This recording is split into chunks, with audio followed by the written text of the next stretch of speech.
Le rêve de la monoplace 100% française se précise, mais pour réussir l'opération, le soutien de Elf, même pour 4 ans, ne suffit pas. Il faut obtenir l'appui du gouvernement qui est prêt à soutenir un tel projet. Dans les couloirs ministériels, la lutte est chaude entre Alpine et Matra. Finalement, Jean-Luc Lagardère obtient du Fonds pour la recherche et le développement scientifique un prêt de 6 millions de francs sur 3 ans, remboursable en cas de succès. Je lui ai dit, écoutez, voilà, c'est très simple. L'aide que je souhaite, c'est pour faire un moteur grâce auquel on s'illustrera en Formule 1 et grâce auquel on gagnera Le Mans dans 5-6 ans. Il m'a dit, je vous crois. Il m'a dit, je vais même plus loin, voyez-vous. Dans 5-6 ans, je serai sans doute un retraité qui s'occupe que de la culture, des lettres, etc. Mais si vous m'invitez, je viendrai au Mans à ce moment-là. L'histoire donc a tenu mieux que ses promesses, puisque après il était président de la République, et en 1972, il est effectivement venu à la première grande tentative que nous avions faite au Mans. Donc cet ensemble, si vous voulez, qui est dû à Georges Pompidou, la France industrielle a reçu une accélération fantastique par Georges Pompidou lui-même. Les fonds nécessaires étant réunis, le feu vert est donné pour l'étude et la construction du moteur de Formule 1. Georges Martin, employé jusqu'alors par Simca, est engagé comme directeur de la division moteur, études avancées et compétition. Ils se mettent immédiatement au travail. Alors le V12, ça a été extrêmement simple. Je pense que si on m'avait laissé choisir, je serais peut-être encore en train d'essayer de me poser des questions. Faut-il faire un V8, un 12 cylindres ou un 16 cylindres? À l'époque, on avait la possibilité même de faire un 16 cylindres. Et c'est Jean-Luc Lagardère qui m'a dit, il faut faire un V12, il faut qu'il ait le même bruit que le Ferrari. Mais j'ai donné à Martin une autre consigne extrêmement curieuse. Je lui ai dit, je veux que le bruit de l'échappement soit singulier, dans des octaves très élevées, et qu'on le reconnaisse. Je ne pouvais pas attendre ce délai de 3 à 6 mois pour créer une équipe, pour démarrer l'étude du moteur. Donc, pour faire la préétude du moteur de Formule 1, j'ai demandé à un bon copain qui travaillait avec moi chez Simca, qui était le responsable du bureau d'études moteur, s'il ne pouvait pas m'aider le samedi, le dimanche, et puis le soir, en rentrant chez lui, à démarrer l'étude d'un moteur de Formule 1. C'est ce qui a été fait. Donc Chariat a accepté, c'était donc Georges Chariat, qui a accepté de démarrer l'étude de ce moteur. Donc on a démarré comme ça, disons en perruque, l'étude ou au moins la préétude du moteur. Et c'est ainsi que Georges Chariat se rendait chaque soir dans ce cabanon, au fond de son jardin, pour dessiner les plans du V12 Matra. Je me suis mis sur ma planche à dessin dans ma baraque, et puis j'ai fait un V à 60, puis j'ai étoffé, j'avais évalué, je vous dis, à 78-53, je crois, à l'ésage course. Et l'autre personne, M. Minel, il a fait ça en 80-50. C'est finalement un alésage de 79,7 qui sera retenu par Loz, Fortin et Gégère, l'équipe des motoristes de Matra, en collaboration avec l'équipe du moteur moderne. Après 7 mois de gestation, le MS9, avec ses 12 cylindres, ses 48 soupapes, ses 4 arbres à cam en tête, pousse son premier hurlement le 19 décembre 1967. Il développe alors 388 chevaux.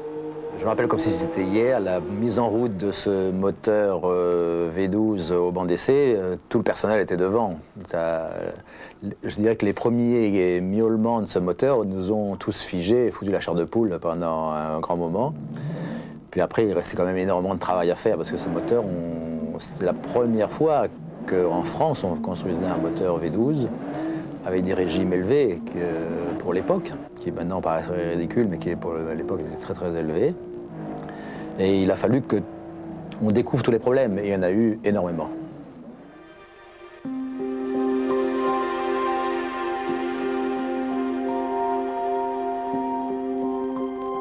Pour les 4 mousquetaires de l'équipe Matra Elf, l'objectif, c'est désormais la Formule 1. Déjà, Matra avait engagé des Formules 2 lestées au poids des Formules 1 au Grand Prix des États-Unis, du Mexique, d'Espagne et de Monaco en 1967, pour voir.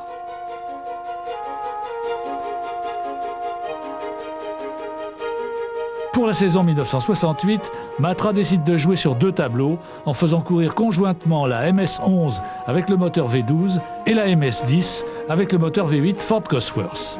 En attendant que ces 2 nouvelles Formules 1 soient prêtes, Matra propose à Ken Tyrrell et Jackie Stewart une monoplace transitoire, la MS-9.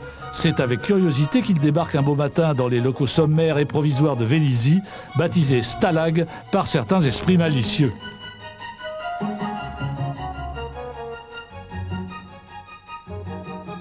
L'Écossais Jackie Stewart est arrivé dimanche à Paris. Ce matin, il a été accueilli à Vélizy, au département compétition, chez Matra, par Henri Pescarolo.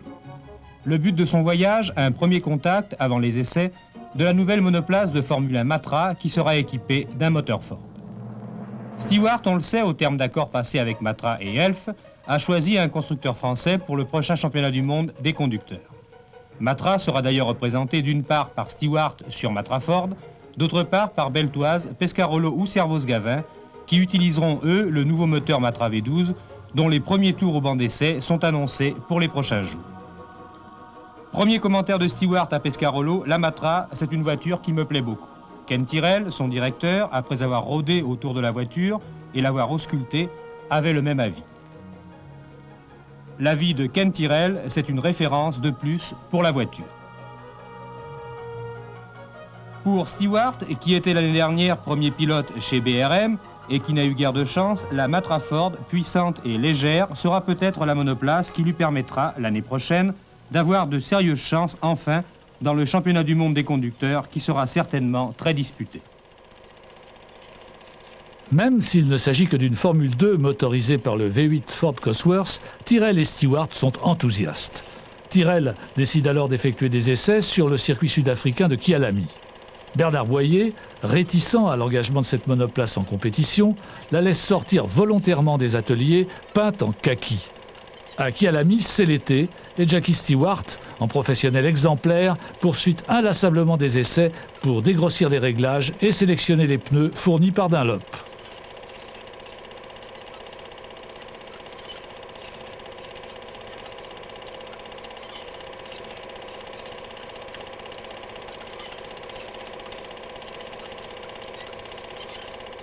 Finalement engagée dans le premier Grand Prix de la saison 68, la MS-9 va se qualifier en première ligne et partir en tête avant de renoncer pour des problèmes d'alimentation. Des débuts chauds et prometteurs.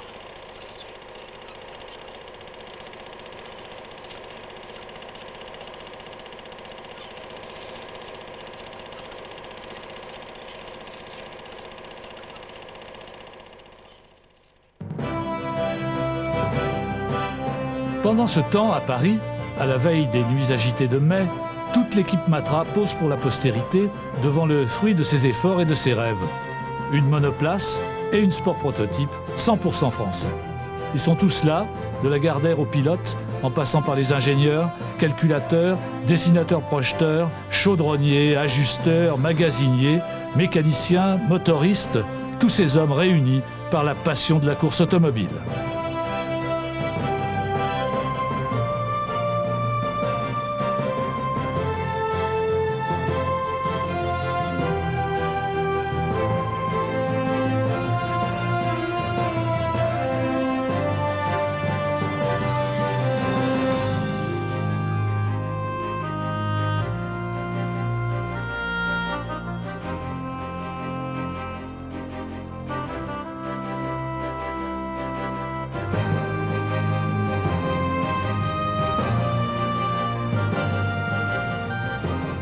Enfin, c'est le grand jour.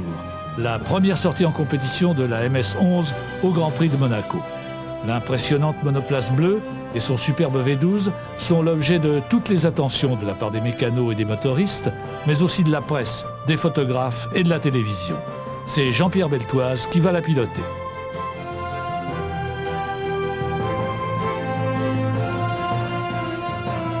Donc là, je savais que toute la France me regardait. Le moteur V12, qui était vraiment l'héritage exceptionnel, Ferrari, enfin je veux dire, le moteur noble par excellence.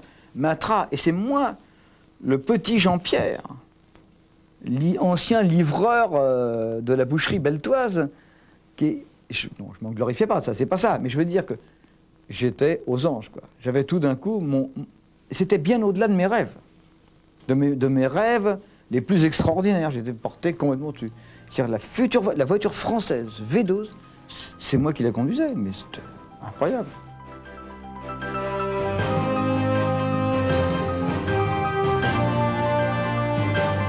Jackie Stewart, souffrant d'une fracture au poignet, est indisponible pour piloter la MS-10 à moteur V8 Ford Cosworth, dont le volant est confié au fantasque mais doué Johnny Servoz-Gavin. Il y a eu une chose, comme la fin de saison 67, j'avais été quand même très fêtard. Je crois que c'était un peu plus la fête que la course.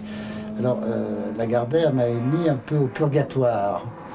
Alors je faisais que des courses pour Porto très sympas, des trucs bon, où il était facile de gagner, mais enfin très sympa.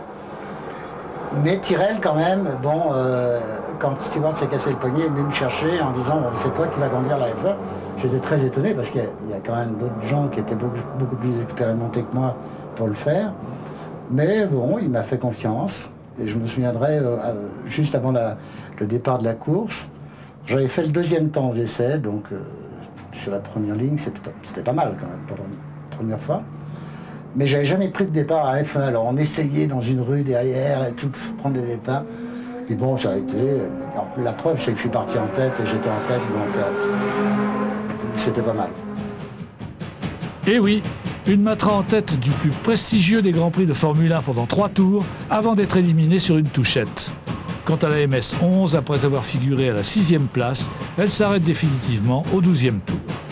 Les deux monoplaces bleues vont se confronter au gratin mondial de la Formule 1, Brabham, Honda, BRM, Ferrari, McLaren, Cooper, Eagle et la fameuse Lotus Ford 49. C'est l'âge d'or de la Formule 1, avec ses pilotes emblématiques, ces chevaliers des temps modernes qui couraient au péril de leur vie.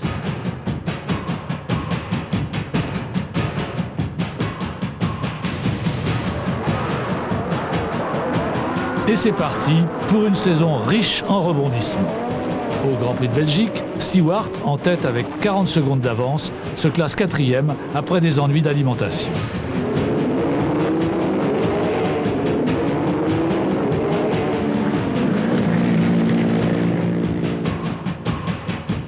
À Zandvoort, au Grand Prix de Hollande, disputé sous des trompes d'eau, Beltoise choisit des pneus plus expérimentaux fabriqués par Dunlop.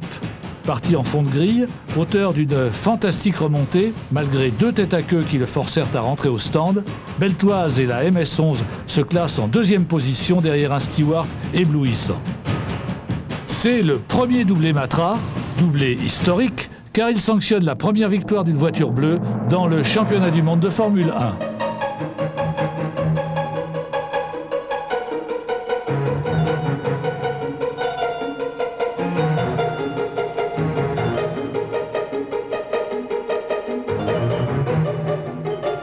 Au Nürburgring, c'est pluie et brouillard, avec une visibilité réduite à 50 mètres.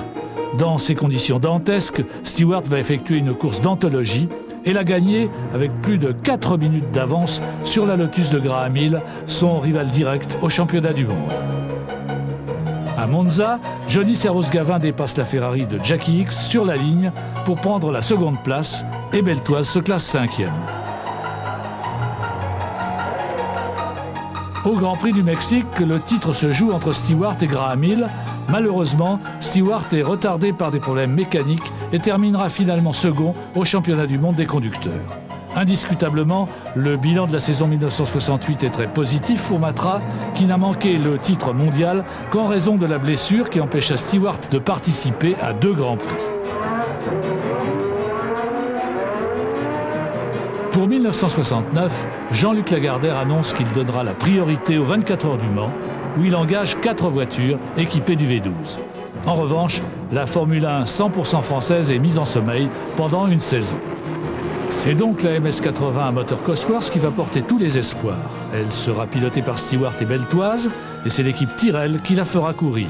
Bruno Morin devient l'adjoint de Tyrrell, chargé plus spécialement des essais.